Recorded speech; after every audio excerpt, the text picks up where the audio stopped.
Hi, Chevra. Welcome back to the short for Parshas Vayechi.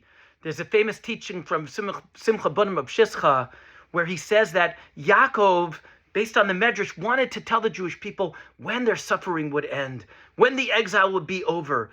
And for some reason, Hashem said, he thought it would be easier on them. If at least they knew when it would end, it would make it a little easier. And Hashem said, no. I'm not going to let you do that.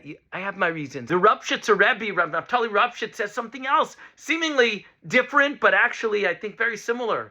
Because he says, Yaakov, he really wanted to do it. And Hashem was going to let him tell him when the suffering would finally end.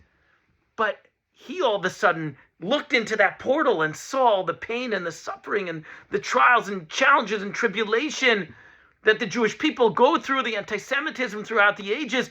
And Yaakov got so depressed. He was so crestfallen. How could this be?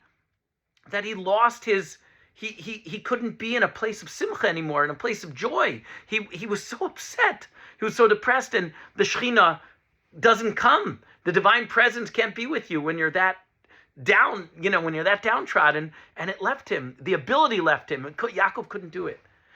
And I believe this leaves us right where we are today. We live in a time where the global intifada is all around us. We live in a time where an avowed anti-Israel, anti-Zionist, anti-Semite is a mayor of New York City, the greatest Jewish city outside of Israel in the world, the most populous. And they're marching through the streets, and what do? Well, where do we go? Where does it leave us? Here in this space, well, we have to look to people like Matan Engrest. Matan Engrest was in that tank in Nachal Oz, where Daniel Peretz and others were killed, and he survived, and he was taken in captivity, and he was almost lynched, and he was beaten and tortured. And you know what he asked for in captivity?